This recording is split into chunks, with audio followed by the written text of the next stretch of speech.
joined this morning by Emily Paladino. Welcome.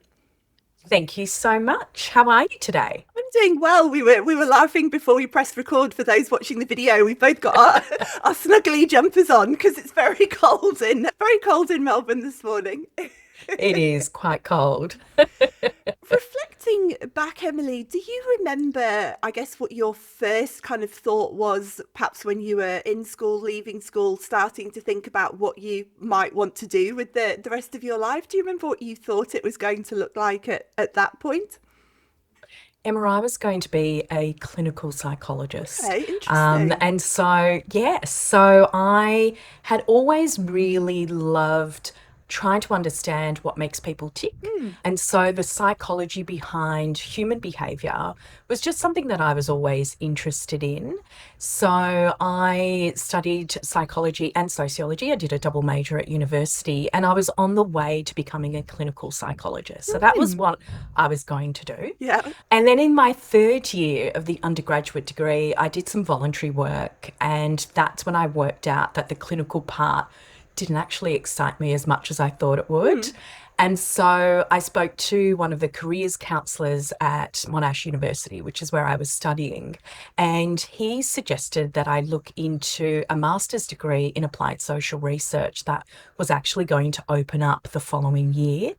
And that enabled me, or would enable me, to really anchor in on the psychology behind behavior, but also zoom out Hmm. and really learn about the impact that the market and more macro factors have on psychology and human behavior. And so I signed up for the master's degree, and that was, I guess, my foray into market insights, which was really good fun. Yeah. And beyond that, what was I guess, the path that led you to where you are now? How's it It's all where I kind of am. fitted together? Gosh, it's been such a winding path, I have to say. And I know that we had a quick chat about the sorts of things that we would discuss last week, and it enabled me to, I really loved it because it enabled me to just sit down and really think Mm. about, what is the path that I've taken to get me to where I am today, and why did I make the decisions that I made? And were they happy accidents, or was there some strategy behind the path that I took? Yeah. And there was some rigor around it. So let me take you on a little bit of a journey. So was going to be a clinical psychologist. Figured out that the clinical part didn't quite work, moved into a Master of Arts in Applied Social Research, which opened me up to opportunities in market research, Mm. which was quite exciting. So I started off my career in market research. I worked for a relatively large agency in Melbourne and started up from the ground and worked my way up to a data analyst. So what that means is that in the dark ages, before the world of digital, when we used to conduct market research, we would write paper surveys, and then interviewers would go and interview consumers either in person or via telephone, and you would actually write the Mm. responses in pen and circle things, boxes and tick boxes. And it was all very analog in those days. So I worked my way up from an interviewer to a data analyst within that agency. And that working your way up really taught me about, the importance of wording correct questions correctly so Mm. that the audience can actually understand the intention behind that question. It taught me about data analysis and working with different data sets and manipulating those different data sets to arrive at different conclusions. But I think what it really taught me was about systematic learning as Mm. well. So, whilst it wasn't a formal graduate program, they did encourage people to come in at an entry level and then molded them into the market researchers that they wanted to mold them into. So that systematic learning Mm. enabled me to learn each part of that skill before you can move on to the next part. So I think that was a really good foundational training Yeah. for me to just learn how to learn, Yes. which was great. Yeah. Yeah. And And that is a then skill in itself, isn't it? The it is, learning isn't how to it? learn. Yeah, absolutely. Yeah. Absolutely, absolutely. Because then, when you become a leader and you are teaching other juniors on how to do their job, I find that a lot of them get quite, maybe a little bit frustrated because they want, they start off here and they want to be over here. And it's trying to teach them to be patient and try and teach them to learn each part or each chapter or each part of their role first before they move on to the other role is probably one of the trickiest things. Yeah. So learning how to learn was brilliant for me. Following that, I relocated to London, and so I worked for an even bigger market research agency there. So I worked in the head office of a global research agency, and so that taught me about the nuances of different markets. It taught me how to manage these really large scale projects. It taught me about how to manage and influence stakeholders, which are skills that are invaluable Yeah. in any type of role, but particularly in marketing. And it also introduced me to qualitative research and ethnographic, which is something that I still use today, and it links back to understanding that psychology behind human behavior. So I absolutely loved my stay there. And then I relocated back to Australia and worked for a number of different agencies. But it's when I moved to a marketing consultancy to head up their market research department that I think I, reflecting back, was a real turning point for me, because it enabled me to zoom out from customer insights or market research particularly and try and work out how to connect market research to insights, so how to draw insights from market research results, and then use those insights to inform the strategy, and then use the strategy to actually inform the creative execution. So it enabled me to just learn how to put all those pieces together, which was just so invaluable to me. Then I worked out that the part of the marketing ecosystem that I probably enjoyed the most was actually branding. And so I relocated back to Melbourne and headed up the research department for a branding consultancy. So that then exposed me to brand positioning, working on brand differentiation, and really fine tuning my experience in branding overall. And so there was a pivotal moment I remember in that particular role where, even though I was leading the market research department, I was given an opportunity to actually cut my teeth on brand planning on my own and led my own brand planning project. And it was this global chocolate brand that was relaunching a new bite-sized format into the Australian market. And they thought that what they would be able to do is just roll out the same strategy that they had rolled out on a global perspective, from a global perspective, and in other global markets. And when we dissected what that would actually mean and pulled apart what that would mean from a branding and from a communications perspective, it became really obvious really quickly that it just wasn't going to work in the Australian market. So from a global perspective, the sort of approach that they had used was highly stylized and I guess a little bit sexy as well, so quite sensual. I don't know if you've ever seen those ads where to try and advertise chocolate to a woman, they invariably have all this melted chocolate and the Yes. woman looks like she's almost making love to the chocolate bars, which is just ludicrous Yeah. because no woman I know eats chocolate that way. So trying to pull apart, well, what is the psychology behind eating chocolate? How do Australian consumers buy and then consume chocolate? But then how do Australian women consume chocolate was really, really interesting. And so it enabled me to work out the strategy behind launching that European chocolate into Australian market, which was so much fun. Wasn't the And then, super, and it wasn't the super sensual no, version. no, What it a wasn't at all. surprise. And then what did I do after that? So then I had market research experience. I had zoomed out and got the experience in the marketing consultancy. I'd cut my teeth on brand strategy and brand planning, which was really fun.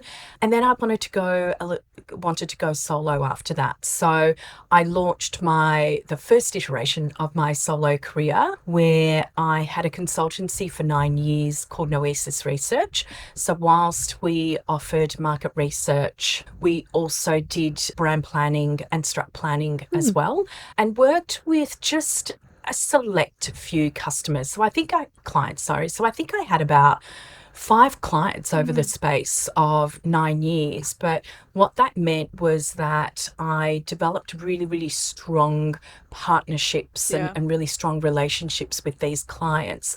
And so that enabled me to service them in a way that I wouldn't have been able to service if I worked Yeah. for different agencies, which, relationships are still, and developing those relationships is still important. But what's important is, churning through that business as Yeah. well, and new business development. For me, the new business development side of it wasn't really that exciting, but building those long relationships Yeah. and embedding myself within the business was really crucial for me. Yeah. And it opened me up to the way of working that I still work now, which is really anchored in business partnering. Yeah. So regardless of, which spectrum of the marketing umbrella I work at, whether it's back of house, insight strategy and planning roles, or front of house executional roles, for me, the way that I make it work is that I develop really, really strong relationships with key stakeholders, really understand what motivations behind their behaviour are, and then make sure that I work towards their objectives. And so everything that I do ladders up to their objectives and the business objectives as well. So I did that for a while, and that whilst I was running my consultancy, I had a bit of a happy accident where I was offered a client-side contract with Census. So I did that for about a year and a half. So I had 3 contracts in the space of 18 months, and I was an insights manager there at Census. And so that enabled me to work on and learn about, again, how to develop insights from market research, or draw out the insights from market research, but then learn about how those insights are actually used within the business. So at Census, I worked primarily and very, very closely with the sales and marketing team. So everything that I produced was fed into their strategies, which then opened me up to another contract at Buller. So completely different proposition to Census, obviously, which was the Google before Google, effectively. Yeah. And there, the insights that I drew from the research programs that I managed was more about feeding into the innovation and product development at Buller. So Buller is a dairy company who work primarily in yogurt and actually more cream and ice cream, effectively, but they do have yogurt brands as well in other markets. So 2 different contracts, but opened me up to, again, drawing out those insights and feeding them into business strategies. I then did a complete pivot. They're always the and to get all 2020 on you, I had always had this hankering to start up my own customer-facing business. So whilst I've been running the consultancy for a while, I wanted a customer-facing business because I thought that I would be able to learn a lot from it, but it was just one of those bucket list things where I had always loved cooking, and food and beverage is still very important to who I am today. But I wanted to open a business where I would be able to offer a different kind of service, or put my own spin and my own take on the food and beverage service. So I opened up a cafe with my brother. So we found this little space and created this community for ourselves. So a community within a community. It was in North Fitzroy in Melbourne. I was on Brunswick Street, and the idea there was that we wanted a place where our customers could come home to. Mm. And so that's effectively what we did. And what that enabled me to learn was, the importance of developing a brand that is authentic to the actual founders and makes Yeah. sense to the founders, but a brand that resonates with the wider community as well. Creating a community Yeah. where we could bring together these like-minded souls so that they could also find a place to hang out with Yeah. other people that were like them. It enabled me to learn about the importance of, again, really understanding who the customer is, what the motivations behind their behavior are, and trying to meet those expectations. And I think as well, it's that first-hand interaction that you get Absolutely. that is completely different in Absolutely. actually in both retail and hospitality. I think it's that one-to-one interaction that you actually have with your customer. It's Absolutely. And look, fascinating. oh gosh, yeah. Yeah. And I've said that so many times, Emma. If you really want to learn about the customer, and if you really want to learn about marketing, and if you really want to learn about customer experience, get a little bit of experience in a customer facing Yeah. role and it will blow your Yeah. mind, because that's when you learn about what turns customers on and off, the experiences that they seek, and how to service them in a Yeah. way that not only satisfies them for that time that they're with you, but ensures that when they are primed to buy, you're the brand and you're the experience that comes to mind. So that's what keeps them coming back as well. It was a brilliant experience. We sold the business. So we built up the business over the course of 2 years and then sold it, because even though, we gained so much out of that whole experience, my gosh, being on your feet It's for really all of those hard. hours Yeah. every It's day really hard. is really hard, and it Yeah. doesn't finish when you go No. home, because that's when you do your bookkeeping, Yeah. and that's when you work on your marketing, and that's when you brainstorm different ideas. What was that monthly Yeah. event going to look like next month and the month after that, and who are the partners that we need to consider partnering with, and what was our agency doing, and how do they need to dial up their influencer strategy, and all of the stuff that makes things work is the work that you need to do after hours when you're Yeah. supposed to be putting your feet up with a, Yes. glass of wine in Yeah. hand.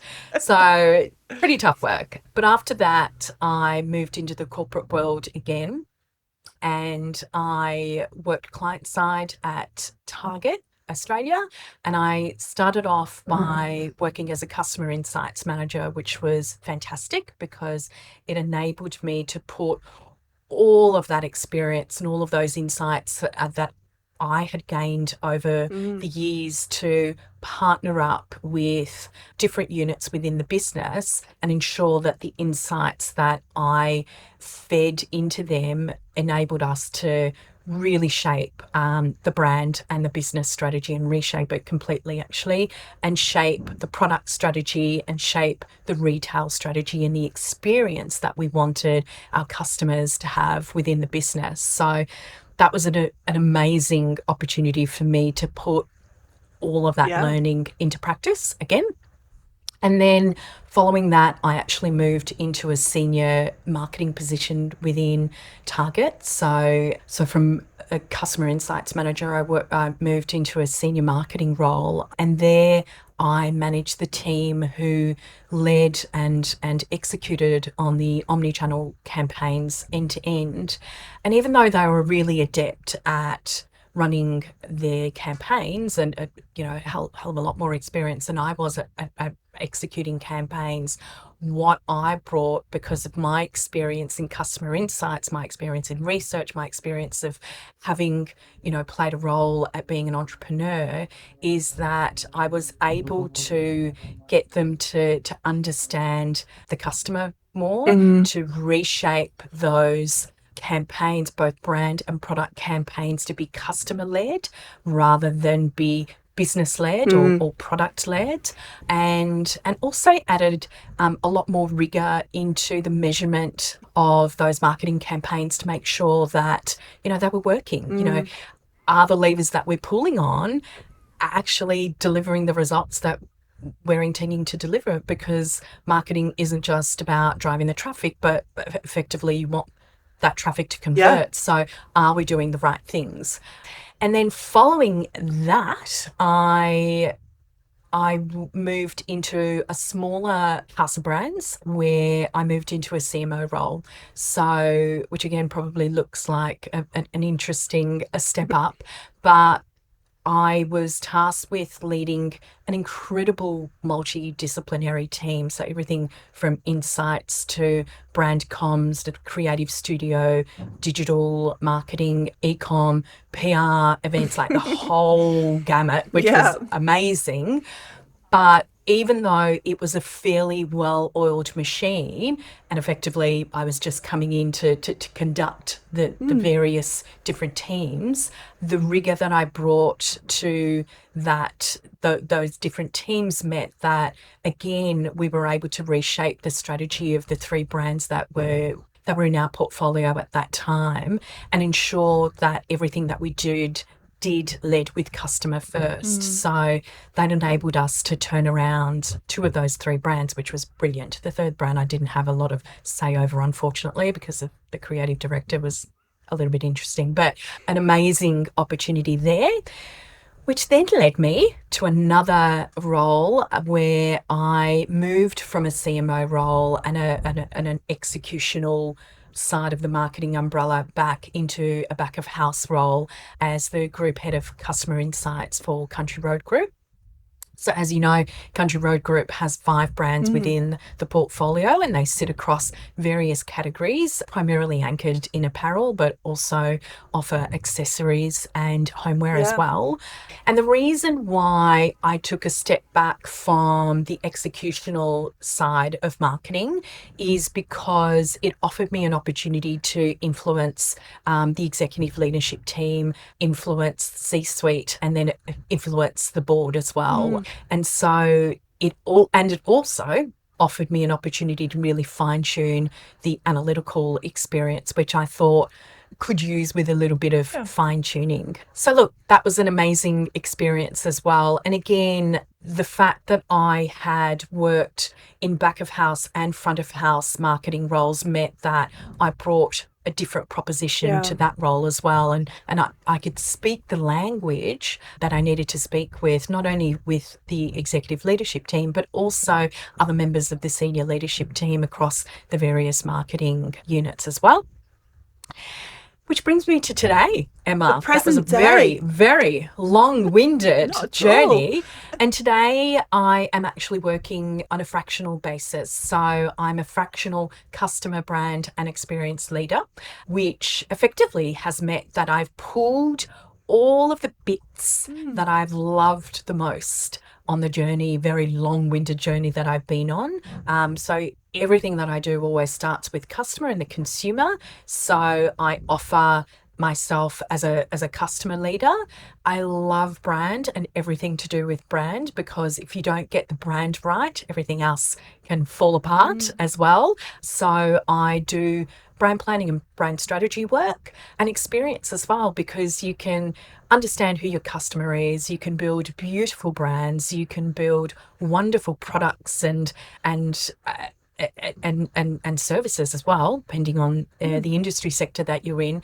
But if the experience falls flat, then all of that good work can completely fall apart. And so one of the other experiences that I gained at Country Road Group was in the area of customer experience as well. So offer that to my clients as well.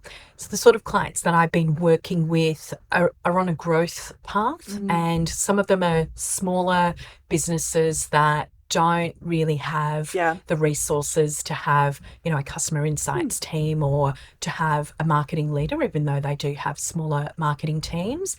But I'm also working with larger businesses as well, who may have really large marketing teams but don't quite understand how to develop and feed the insights into those marketing strategies. So working with a range of clients, which is working out quite beautifully. Nice. So I managed to do that from anywhere I am around the world, as long as That's the Wi-Fi is advantage, working, isn't which is it? wonderful.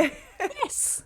The thing I particularly love, that a couple of things that kept kind of going around in my mind listening to that. One, Mm, how I think I have a lot of conversations with people who are very concerned about doing something, quote unquote, different, and how that might impact their career, or, how will that look on my CV, type of thought process. And what I loved mm, about your journey there is that whilst all those things were very complementary, I could also imagine someone saying that about, oh, well, what happens if I step out of insights into brand, or what happens if I step away from market research and go in this slightly different direction? And I think what your yeah, experience shows is that the benefits that come from that, and that each experience informs the next, and the breadth of what absolutely. you can actually kind of take on expands. And I think also,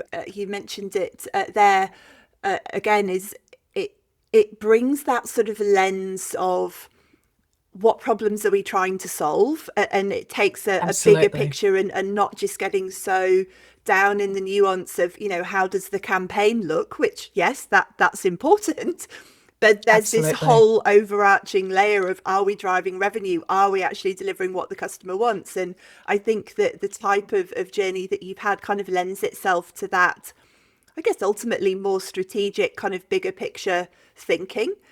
And the other thing Absolutely. that I really liked about it was it kept coming back to that. You used the word a couple of times, rigor, that your Yeah, sort of market research background had given you, and that focus on data, to me, because I'm English, obviously. Data absolutely. sounds so weird saying Charter. data. I can't say it. It's all right. I keep Data. alternating between the two because I lived in the UK for in the I Yeah, don't know why I London. keep Yeah. calling it the UK. It makes me sound so cosmopolitan. I Because I lived in London for almost 4 years. Yeah, I used to use data all the Yeah. time because I remember when I first started working there, I would use data because that's Yeah. what I had used here Yeah. in And Australia, and people would be like, people what are you were talking looking at me about? going, "What's that?"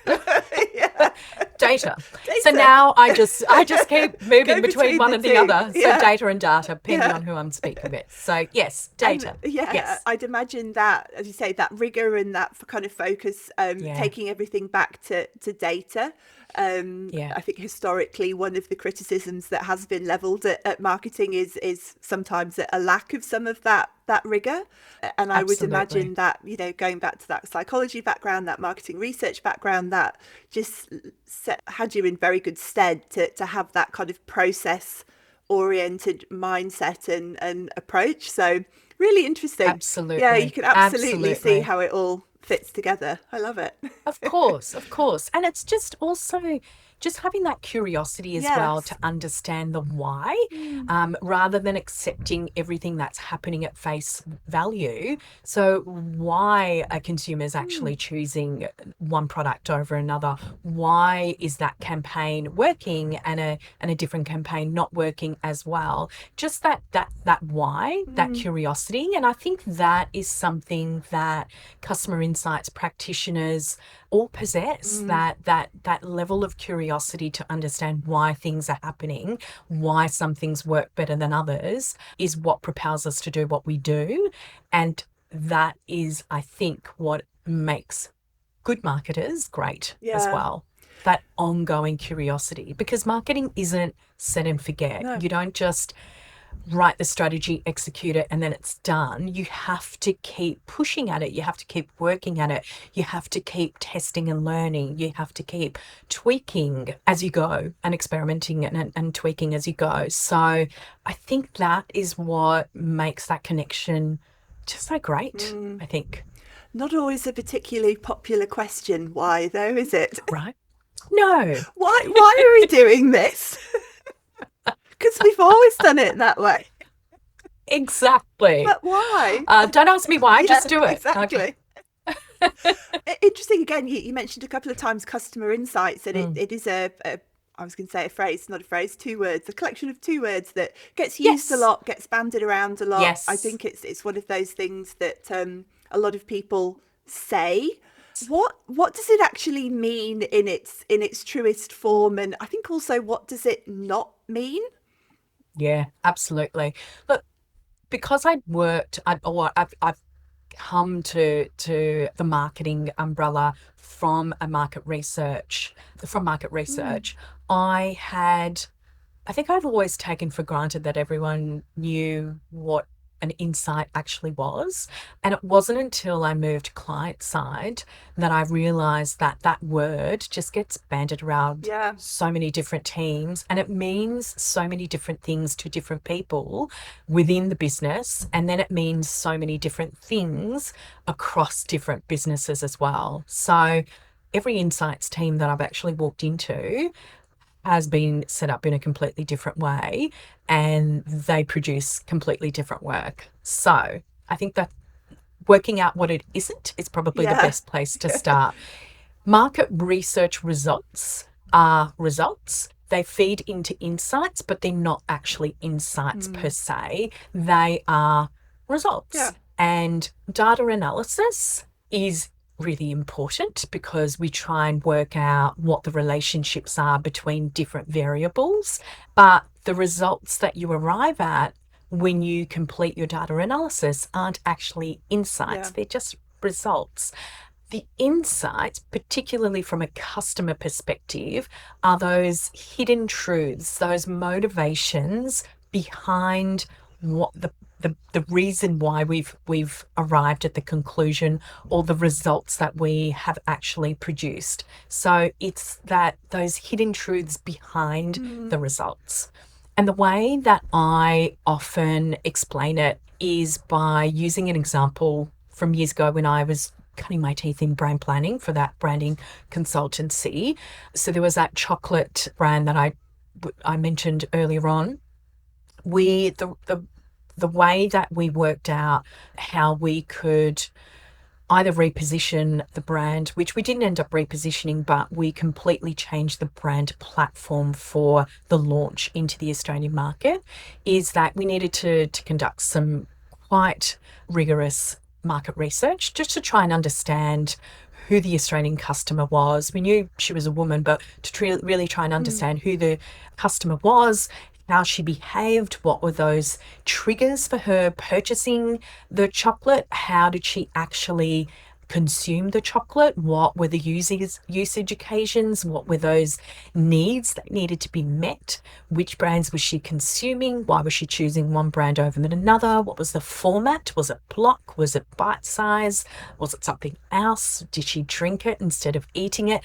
We needed to understand all of those things, and that produced the amazing results. And so the research agency that we worked with was brilliant at really identifying who the customer was and the relationship that the customer had with chocolate. But it was when we were actually watching the focus groups with the client that I worked with that the insight actually became quite clear.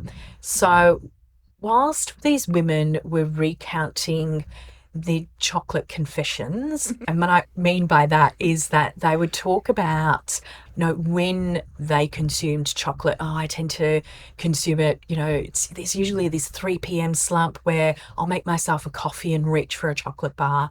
Or at night time, once the kids have all gone to bed, I'll have a glass of wine and reach for a box of chocolates and just treat myself at the end of the day. So that as they were going through and recounting all of those stories, there were these little hilarious stories that kept coming out, which only women, I think, would get. Yeah. And it was things like, well, I tend to purchase fruit and nut chocolate because I know that my partner hates fruit and nut chocolate. And that's a way for me to guarantee that he won't eat it. So I get to eat all of the chocolate on my own. I love Or, that. or I tend to hide my chocolate in the frozen veggie bag, and I stuff the frozen veggie bag at the back of the freezer so that the kids don't ever find my chocolate, because otherwise they just eat through all of the chocolate in the house. So that's how I can guarantee that I have my after dinner chocolate Yeah. all to myself. Like there were just these hilarious little stories. And as we just sat there and watched them tell these stories. We were like, this is really interesting, because as each woman told the story, the other women in the group would invariably just nod and Yeah. smile and snicker and everything. And Recognition. we were Yeah. like, okay, so whilst the behavior is changing and the needs to be met may be slightly nuanced and the triggers behind the consumption, are wide ranging, but they're generally shared. The one thing that was absolutely shared across all of these completely different women was that knowing smile that each woman had as the other woman recounted her chocolate confession. And that's when we drew out the insight. And the insight was that only women understand the relationship that other women have with Mm. chocolate. And that completely changed the whole campaign for us. It completely changed the platform, and it meant that the campaign became this opportunity to share those chocolate confessions as well and share the relationship that Mm. women have with chocolate. And it was bloody fun exercise, but it's the way that I explain, the Yeah. difference between the results, Yeah. which were great and Mm. enabled us to, really, really tweak the actual format and tweak the packaging and even tweak the space on shelf. Yeah. But it was that insight that Yeah. actually completely changed how we were going to talk Yeah. to our intended audience. And I'd So that imagine, is what insights is. yeah, I'd imagine a lot of businesses, I shouldn't say a lot, I'd imagine some businesses would just take the results and run with that. Oh, this is Absolutely. this is great. We've got so much data. We know exactly what people are doing. We know who our customer is.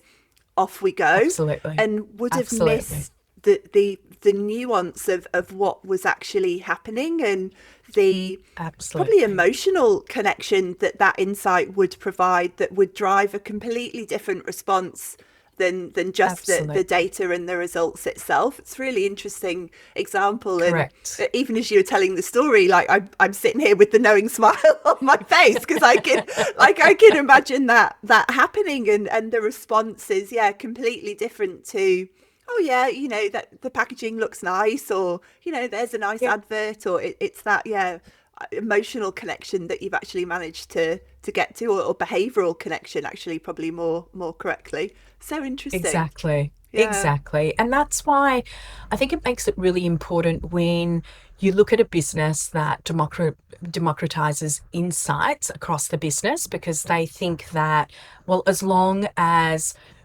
the whole business has access to the data and it Mm. has access to dashboards, for example, across a whole range of different parts of the Mm. customer life cycle, then anyone can draw their own insights. But it's not true. Yeah. It's because you need to be a skilled practitioner to take those results and then add a whole load of other attributes and factors into it. What's happening at a market perspective? Mm. What are the market dynamics that are actually influencing the way that consumers or customers behave?